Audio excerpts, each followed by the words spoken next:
human being is happy creating medicines to deal with diseases. Human being doesn't invest his time in prevention of diseases. We learn about life through questions. How do we tame this mind? Is that person more equipped? How does one know that now this is going beyond my control? How much of a role does education play? What causes this lack of concentration?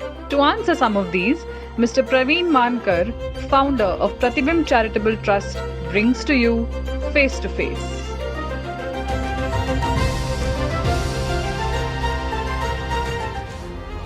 This week we are talking about diseases and medicines. The famous Greek physician Hippocrates had said that the forms of diseases are many and the healing of them is manifold. Diseases is something that we usually encounter right from childhood till the time we probably pass away. But let's try to understand more about what it actually is. So my first question is, what causes diseases in human beings, both physical and mental? You know, the word disease itself is important and we don't pay attention to that word. Dis-ease, I am not at ease, therefore there is a presence of dis-ease. I can be at unease physically or I can be at unease mentally. Both are diseases. What causes disease? Anything that disturbs balance causes disease. What is balance? Balance is the way your body and your mind is supposed to be, for which you are designed. When there is some change in the design, then there is disbalance, and when there is disbalance, there is disease. Okay. So it can basically get triggered at any point in time. There's no way that you can really predict it to happen. There are certain practices which you can inculcate in your day-to-day routine that will ensure that you are not subject to disease. Now, you don't have to know the medical logic, the physiology or the body chemistry. But by doing certain things which have been tried and tested over time, when I said tried and tested by the so-called saints of India. They may not be considered as scientists in the modern terminology, but they were scientists because they understood energy. They understood the laws of energy and they knew how to direct the energy in the body, which prevented disease. Today, we are not dealing with energy, we are dealing with substance. When I say substance, you are dealing with material.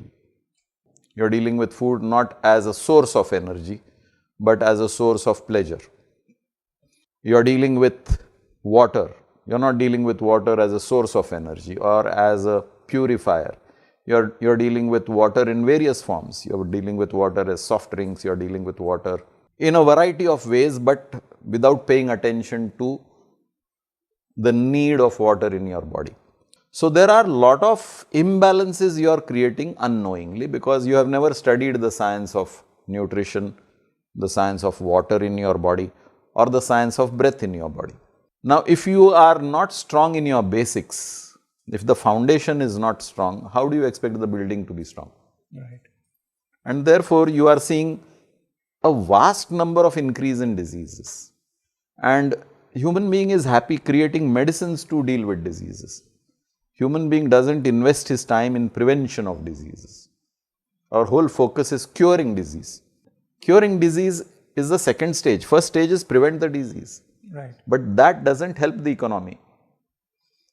The whole bloom of the pharma industry and medicines is because of economic considerations and not health considerations. Right. In case you do get affected by this imbalance in your body, does every human body have the ability to overcome that imbalance by itself without any external factors? Okay, I'll answer this rather obliquely. You look at animals. Do they have a pharmacy? No. They don't have a pharmacy. Do you think animals don't get disease? They do. You will see a dog out of sorts at times, but he manages to heal himself. You will see a wound on a dog. He manages to heal himself with saliva. So when an organism is created in the universe, he is having an inbuilt mechanism to resist invasions. Let's call it invasions in the body. When I am not understanding how to deal with that invasion and when the invasion is allowed to overpower my defense mechanisms, that is the time I succumb to diseases. Okay. So, what role do the different types of medicine, so there are various fields of medicine, so there's allopathic, Ayurvedic, homeopathic, so what role do these different fields play in curing the diseases?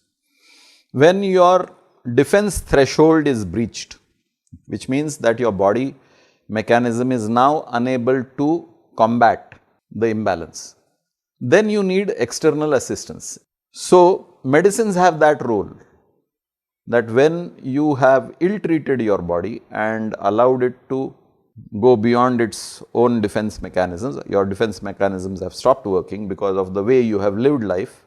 When I say lived life, all the indulgences that you do in life, you eat extra or you eat the wrong stuff, you drink the wrong stuff, you think wrong stuff, then you have subjected your defense mechanism to extra pressure, which the inbuilt defense mechanism is unable to combat.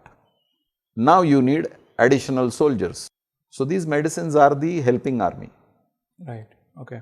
And is the mind also playing a very important role? Because even testing of new medicines, there's a control group and there's a placebo group also, I believe, right? Which is just your mind. I mean, sometimes they also show signs of improvement. So is yes, mind is a major cause of most of the diseases. And that's why we have this terminology, psychosomatic. Your cell structure is a physical structure, but your cell structure is also knowledge, because every cell has its own knowledge. So when you say knowledge, you are talking of inbuilt mechanisms, which in terms of the human species is knowledge. Every cell has its own knowledge. So when that knowledge is twisted or distorted, the cell starts behaving differently, and that difference in behavior is a disease. For example, your pancreatic cells do not produce the amount of insulin necessary for you to digest sugars or metabolize sugars. You will say that you are diabetic. What happened? Your pancreatic cells are not functioning the way they were designed to function. Something distorted their function. And therefore, now you are labeled as a diabetic patient. That means you have a disease. If you had the know-how to restore the mechanism of the cells, you wouldn't need medicines. right? The problem is that we are dependent on external sources to restore internal mechanisms. And most of the time, the medicines give you symptomatic cures. Yeah. You feel nice, but you have not identified the root cause. Today, the buzzword in all industries and management is root cause analysis. But in medical science, we don't go to root cause analysis. We are happy treating symptoms. Right. Why is it the case that the diseases are getting more severe as time passes by? Earlier on, you were not really coming across diseases that are that prevalent or that severe, as I mean the latest thing in COVID. So, doesn't it give you a message that we are doing something wrong? Yes, probably. We are not in tune with the laws of the universe. And when you start meddling with the universe finds mechanisms to overpower you. So if you are, it's like having a troublesome neighbor. So if you have a troublesome neighbor, what do? You build your own defense mechanisms to combat that neighbor. Yeah. Whatever measures you take are keeping in mind what that guy will be doing.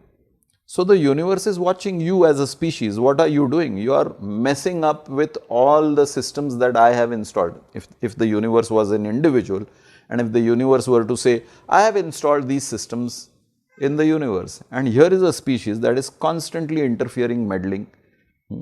There is a common passage which is for both you and the neighbor, and the neighbor is putting his bicycle in the common passage, his garbage bin in the common passage. How would you like it? So you would be trying to do something to keep that fellow under check. So the universe is trying to keep the human species under check by giving you constant messages that, my friend, what you are doing is not right. Please introspect.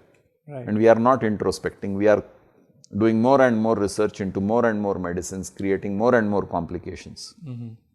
Right. So of late, the amount of testing also has increased a lot. Earlier, I think you wouldn't test yourself and you wouldn't know what you're suffering from. But now, with the increased amount of testing, we're also detecting more diseases, and we've done a lot of advancement in medicine also. But is that really good? Because many a times a person is in the ICU, he's pretty much like a vegetable, but he's just kept alive. He's not surviving or anything. So does that really help? You have touched several subjects, but let me go back to basics. I don't know whether you remember your grandfather, grandmother, and you remember their times. Yeah. There used to be a family doctor, and that fellow used to come and check your pulse. And by reading your pulse, he would diagnose exactly what you are. Today, you have a multiple plethora of reports. Yeah. You have the blood work, you have the CT scans, you have the MRIs, and then the doctor is not looking at you. The doctor is looking at a piece of paper which says your blood report is this, your MRI is this, your CT scan is this, and the medicine is prescribed based on the paperwork. Yeah. Medicine is not prescribed based on the patient. People are fed with medicines which cause complication. Every medicine has a side effect. Yes. And that side effect takes the form of a dinosaur in your life, because you are probably trying to heal yourself with one particular medicine, and that medicine is causing 2 or 3 other complications which you are not looking at. When you look at, for example, industrial practices, corrective action, preventive action, you are not only looking at the root cause that caused the problem, you are also looking at whether your corrective action and preventive action is causing further complications in the process. Now, you are doing a corrective action by prescribing a medicine to me. What complication it is causing in my body, that becomes a second process, a second project. If you have a second complication, come back to me. So, the whole focus has shifted from healthcare to economy. Right. And that is the problem. Nobody is addressing that problem. It's no longer a noble profession. Healthcare is no longer a noble profession. You have the insurance companies, you have the medical profession, you have the pharmaceutical industry. Everybody is encouraging each other so that the economies increase. It doesn't matter whether the health deteriorates. Right. So if you could just give 1 or 2 quick last tips on how one can maintain the balance. Anything simple. Very simple. Eat well, drink well, sleep well, think well, breathe well. Okay. Great. 5 simple tips for maintaining good health. Okay. Physical as well as mental. Okay. So we learned that diseases usually affect everyone, but they're usually self-inflicted. And there are certain tips which you can follow, like eating well, sleeping well, drinking well, and thinking well, which will help you to live a better life. Thank you. If you have some questions about life, please connect with us. Do not forget to like, share, subscribe, and press the bell icon for weekly updates.